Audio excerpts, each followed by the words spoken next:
Husband ওয়াইফের ভালোবাসার গল্প, প্রেমের গল্প, রোম্যান্টিক গল্প, সুন্দর সুন্দর গল্প তো আমরা প্রচুর শুনেছি, প্রচুর শুনে থাকি। কিন্তু আজকে আমি যে গল্পটা বলবো সেটা কিন্তু একটি বিশেষ গল্প।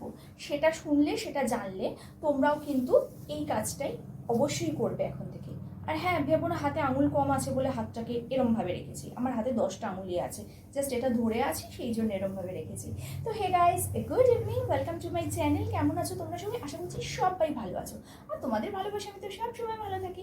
তো শোনো, আজকে আমি যেটা বলতে চলেছি সেটা কিন্তু আমার কথা একদম না, এটা কিন্তু গবেষণা পড়াশোনা করে এক্সপার্টরা এটা জেনেছে, এটা এক্সপার্টরা বলেছে, এটা আমি বলছি না, এটা এক্সপার্টরা বলছে।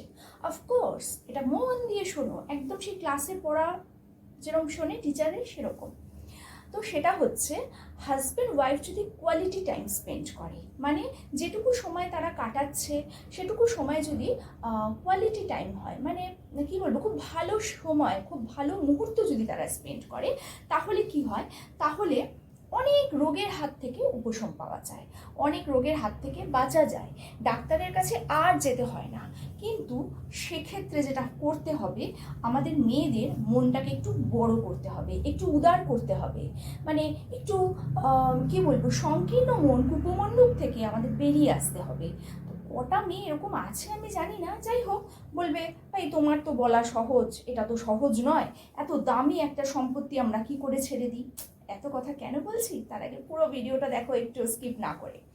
সেটা হলো, বলছে যে হাজব্যান্ড ওয়াইফ যদি কোয়ালিটি টাইম স্পেন্ড করে তাহলে কি কি হয়, কি কি উপকার হয় শারীরিক দিক থেকে। একটা হচ্ছে স্ট্রেস লেভেল অনেক কমে যায়, ইয়েস, অনেকটাই কমে যায়, ডিপ্রেশন চলে যায়, টেনশন কমে যায়, ইভেন হার্ট অ্যাটাক থেকেও অনেকটাই রক্ষা পাওয়া যায় যদি তারা কোয়ালিটি টাইম স্পেন্ড করে। এছাড়া শরীর মন ভালো থাকে, সংসারে শান্তি থাকে, চিৎকার চেঁচামেচি হয় না। কিন্তু সেক্ষেত্রে কোয়ালিটি টাইম স্পেন্ড করতে হবে কার সাথে? নিজের ওয়াইফের সাথে নয়, পাশের বাড়ির ওয়াইফের সাথে। পরকীয়া করতে হবে, হ্যাঁ। আর জানি জানি ওখানে বসে অনেকে আমাকে গালি দিচ্ছ, ওই যে বললাম, আরে বাবা, হাজব্যান্ডকে একটু ছাড়তে হবে, একটু লিবারেল হতে হবে। আমার হাজব্যান্ড যদি ভালো জিনিস দেখে তাকে তারিফ করতে হবে, ভাই তোমার চয়েস আছে, তোমার পছন্দ আছে, আমি তোমার সাথে আছি, এগিয়ে যাও। বলে না, প্রত্যেক পুরুষের সাফল্যের পেছনে নারীর অবদান থাকে, তো অবদানটা কোথায়, এরকম করতে হবে। আমি অনেক মহিলাকে জানি যে মাথার উপর স্বামীকে রেখে তারা কিন্তু দিব্য পরকীয়া করছেন।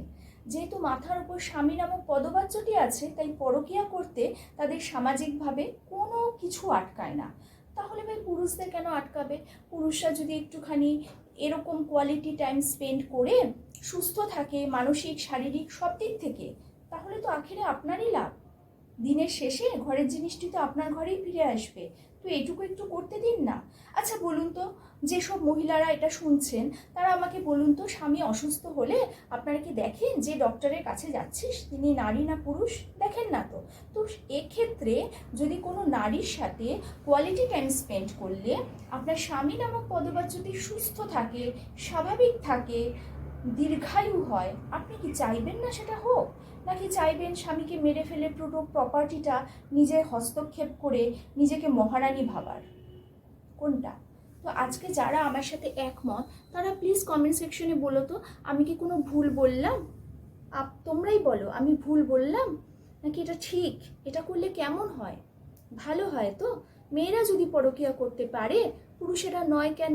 আর সেক্ষেত্রে তাদের স্ত্রীরাই বা সাথ দেবে না কেন? কালকে আসবে একটা নতুন ভিডিও নিয়ে, ততক্ষণের জন্য